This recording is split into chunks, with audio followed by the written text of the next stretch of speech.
যে জামাত ইসলাম প্রকৃত ইসলাম না, এরা হচ্ছে মুনাফিক, এরা হচ্ছে শয়তান। এদেরকে ভোট দেওয়া মানে ইবলিসকে সন্তুষ্ট করা।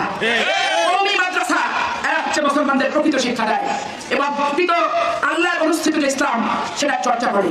যার কারণে দেশনেত্রী বেগম খালেদা জিয়া শাপলা চত্বর যেদিন তাদের উপর হামলা হয়েছিল সেদিন আমাদেরকে বলেছিল তোমরা ঝাঁপিয়ে পড়ো। আমরা পানি থেকে খাদ্য থেকে সমস্ত কিছু নিয়ে ঝাঁপিয়ে পড়েছি। এখন মা বোনেরা বেহেশতের কতটা টিকিট বিক্রি করছে, পাপ, মিথ্যা, ভুয়া। যারা বিশ্বাস করবে নিজেরা পাপের ভাগী হবেন। বেহেশত টিকিট দেওয়ার এই পৃথিবীতে আল্লাহ কাউকে কোনো ক্ষমতা দেয়নি।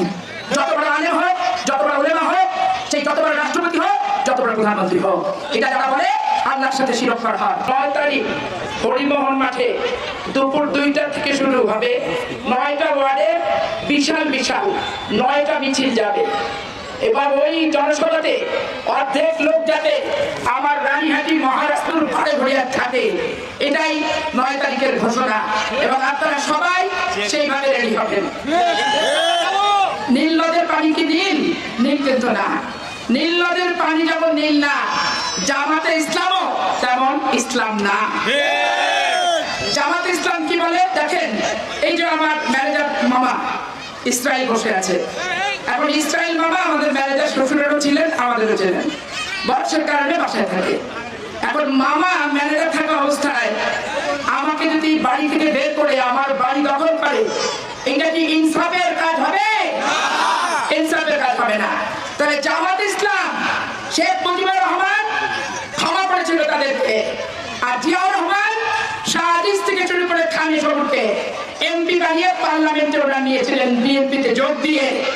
তারপরে জিয়াউর রহমান যখন নিহত হলেন ওই এরশাদের সঙ্গে যে 86 সালে তারা করলো কি নির্বাচনে চলে গেল জামাত ইসলাম প্রথম বাংলাদেশের মাটিতে। এখন সারা জীবন দেখেছেন বেগম জিয়ার কাছে হাত পেতে ভিক্ষা নিয়েছে 2টো পোস্ট, 4টা পোস্ট, 6টা কি 10টা, এর বেশি তো না। চাঁপাইনবাবগঞ্জ পোস্ট এই এমপি নমিনেশন চেয়ে কেউ পায় নাই।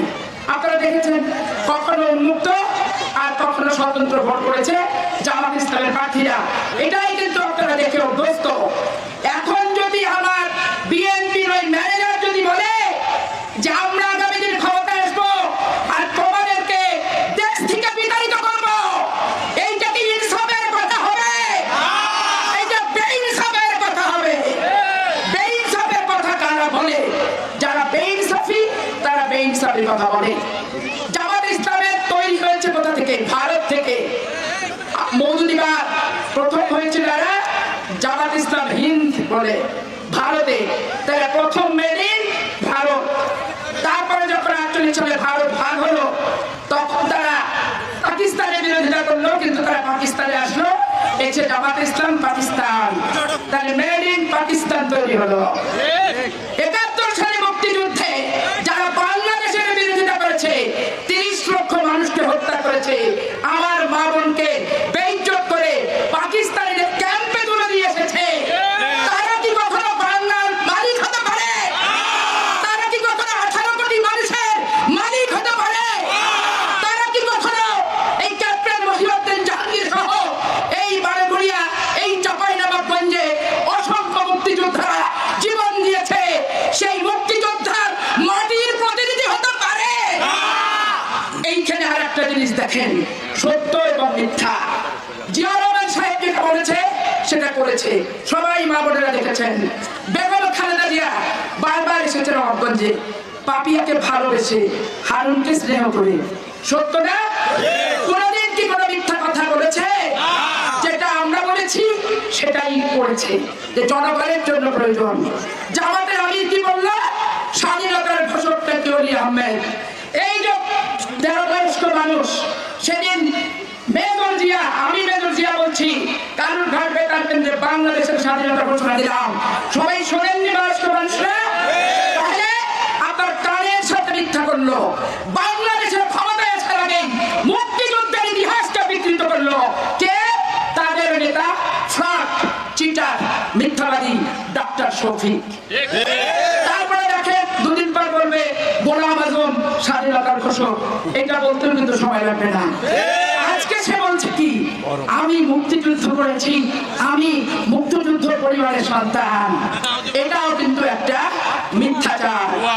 তার ছেলে রাফাত জঙ্গি জঙ্গি সংগঠনের সঙ্গে জড়িত, সে একটা নাম করা সন্ত্রাসী। যে ব্যক্তি সিলেট মেডিকেলে পড়তে যেয়ে ছাত্র হত্যা করেছে, ছাত্র হত্যার আসামি এই ডাক্তার শফিক, খ্রিস্টান চার্চের জমি দখল করে সে নিজের নামে মেডিকেল কলেজ ব্যক্তিগত বানিয়েছে। এই ব্যক্তি কখনো বাংলাদেশের মানুষের সম্পদ, বাংলাদেশের মাটি, জনগণের জীবন কখনো এর কাছে নিরাপদ নয়, নিরাপদ নয়, নিরাপদ নয়। ভারত না দিল্লি, দিল্লি না বাংলাদেশ, তুমি স্লোগান দেয়। ঢাকা না দিল্লি, দিল্লি না ঢাকা। এখন আমরা কি বলবো? যারা